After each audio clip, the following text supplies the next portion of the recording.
if there is a U.S. military strike? Well, we're going to make a deal, or we're going to get a deal one way or the other.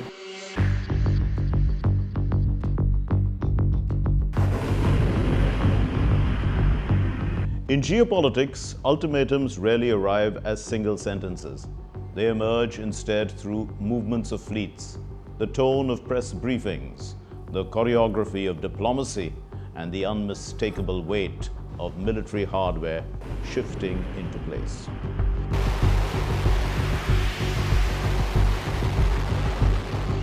And in 2026 so far, as the United States and Iran circle each other once again, President Donald Trump's message to Tehran is becoming increasingly difficult to misinterpret. This is a moment defined not by a single decision, but by a series of converging signals, each one tightening the frame around what Washington expects and what Tehran refuses to concede. Let's connect the dots.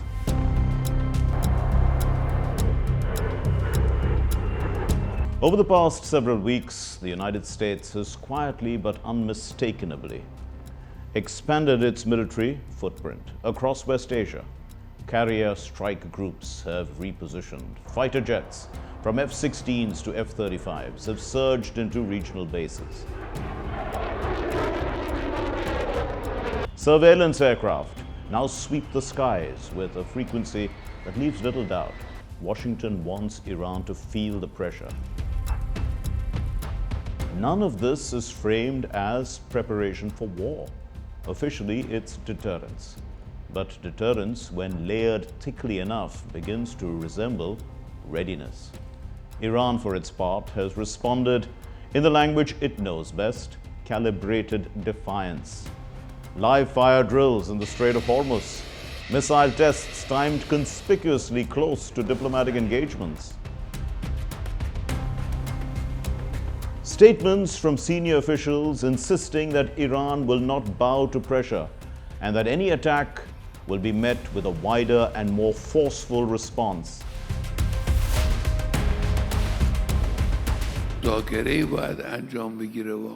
Must negotiations take place?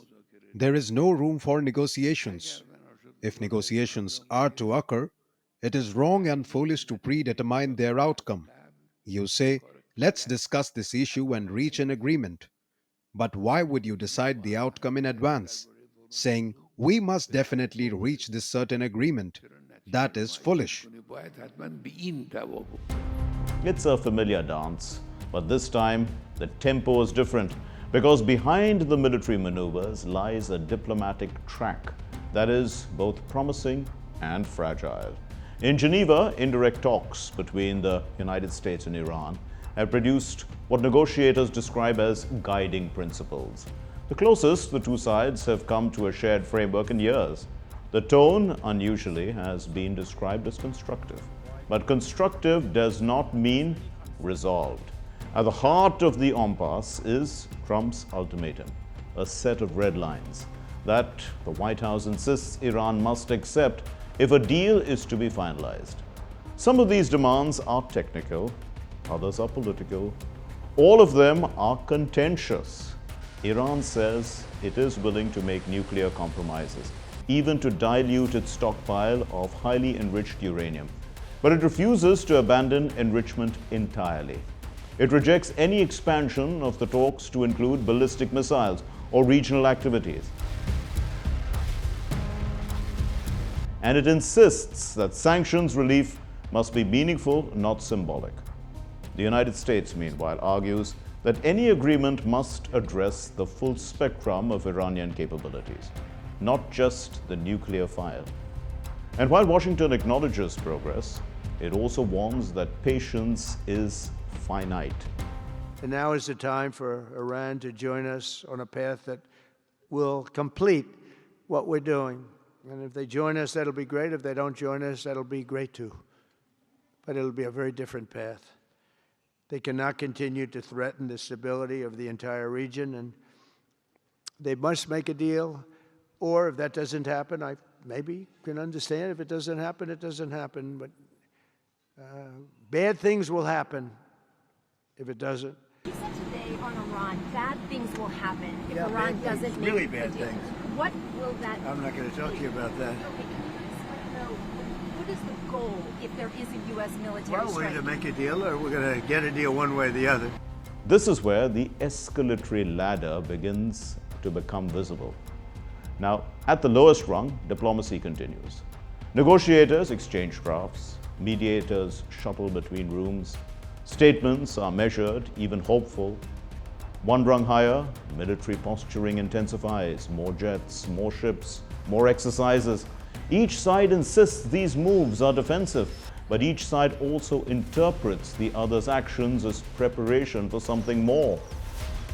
Climb further, and the risks multiply. A misread radar signal, a drone straying too close to a naval vessel, a militia attack that Tehran denies but Washington attributes. In a region as dense with armed actors as West Asia, escalation doesn't always begin with a decision. Sometimes it begins with an accident. And at the top of the ladder lies the scenario everyone claims they want to avoid: a direct confrontation between the United States and Iran. Not a full-scale war, but a strike, a possible retaliation, a counter-retaliation. This is why the current moment feels precarious. Both sides are rehearsing for conflict, and both sides believe they can manage the risks until the moment they can't. Trump's ultimatum is not delivered as a single threat. It is delivered through posture, through presence, through the unmistakable message that the United States is willing to act if diplomacy fails. Iran's response is equally layered, a blend of resistance, reassurance, and readiness. The world has seen versions of this standoff before, but this iteration is shaped by new pressures: Iran's weakened economy, regional actors desperate to avoid a wider conflict, and global powers from China to Russia watching closely, each with its own interests at stake. The question now is not simply whether a deal will be reached. It is whether the process of trying to reach one will itself trigger the very crisis both sides claim they want to prevent. Because ultimatums, once issued, compress the diplomatic room available. They create deadlines, spoken or unspoken, that shape decisions in ways that are not always predictable. And in this moment, as negotiators draft texts in Geneva while warships maneuver in the Gulf, the United States and Iran are navigating a corridor that is both narrow and steep. The stakes are enormous. A successful agreement could stabilize the region. A failure could unleash a cycle of escalation that neither side fully controls. This is the tension that defines the current standoff. Not the inevitability of war, but the fragility of peace. Not the certainty of conflict, but the proximity of it. In geopolitics, the most dangerous moments are not always the loudest.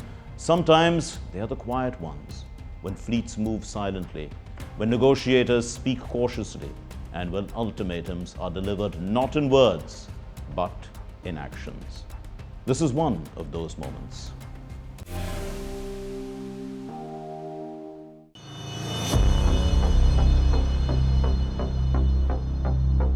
The visuals you see are from a literal penitentiary, Ecuador's most dangerous prison. Living inside the prison means life inside hell. And not just this prison, this is the reality of most of the prisons in Ecuador. Now see this.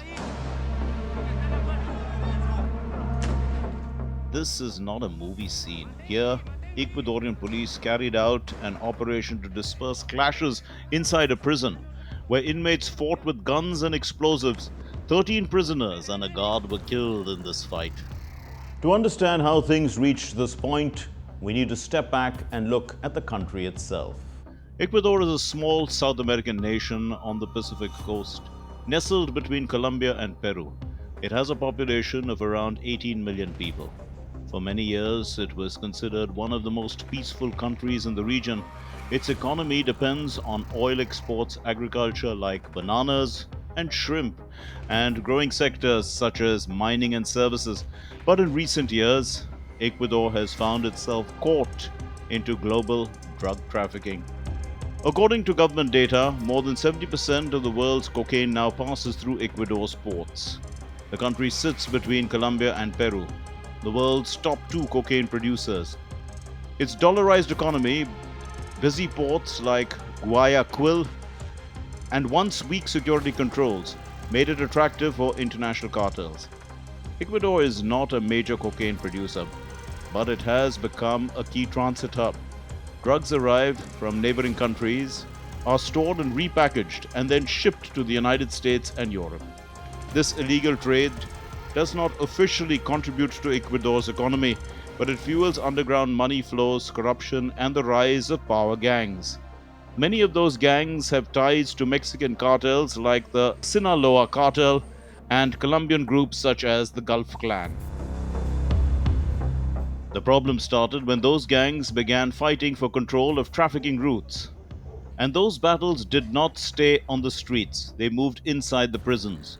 Ecuador's jails became command centers for criminal organizations. Gang leaders continued running operations from behind bars. One of the most notorious figures was Jose Adolfo Macias, better known as Fito. He's the leader of Los Choneros. He had been serving a 34-year sentence since 2011 for organized crime, drug trafficking, and murder. Yet he continued controlling the criminal underworld from prison. In 2024, he escaped, triggering chaos across the country. Gang members took prison guards hostage. Explosions rocked cities.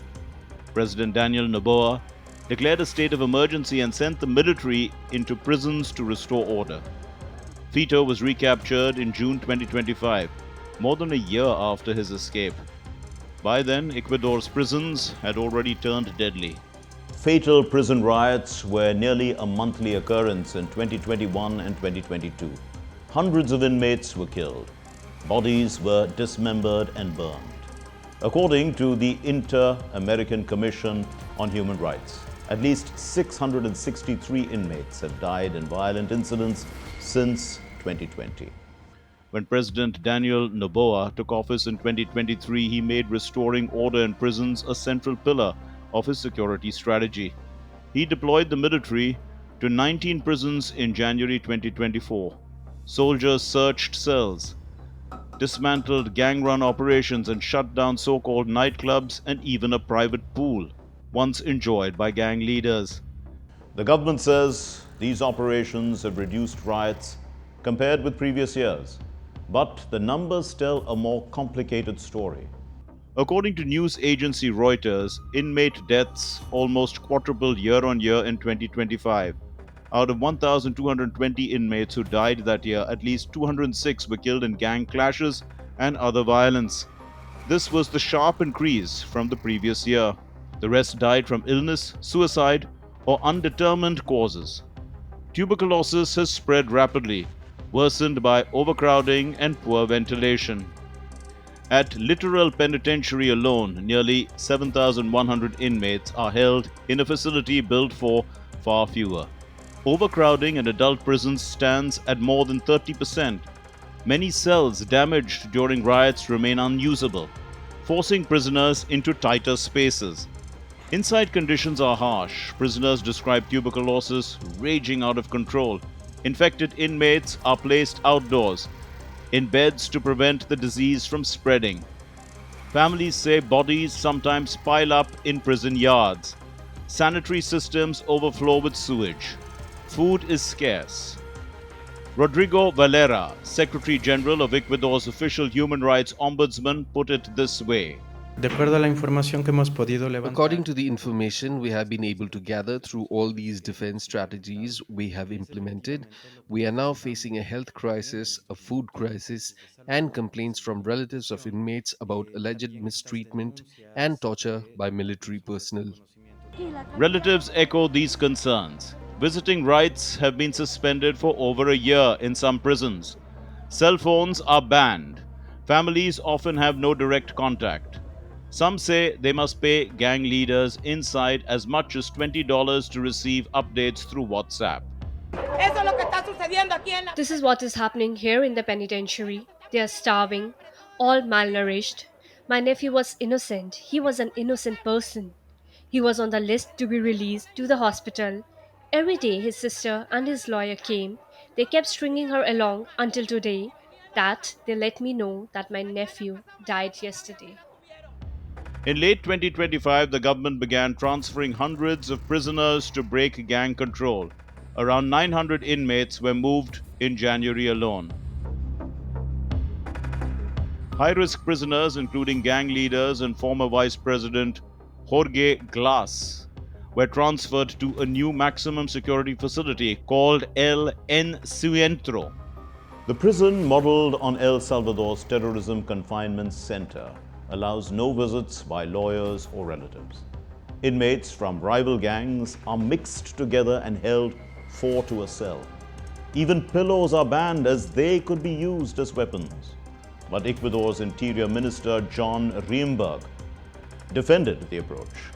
Para trabajar con lo que tenemos hoy, We work with what we have today, which is an obsolete prison system. But we are working, and that is the important thing in the measures we can take. Before, nobody was capable of mixing two criminal structures. Everyone said they would kill each other. Nobody dared to do it. We are doing it, and the results are visible. Nobody is killing each other. In El Encuentro prison, for example, where all the groups that hate each other are, they are sharing cells. Nobody is killing each other. Still, many families say the crackdown has come at a heavy human cost. Ni siquiera tuvieron la delicadeza de llamarme. They didn't even have the decency to call me and tell me that my son had died.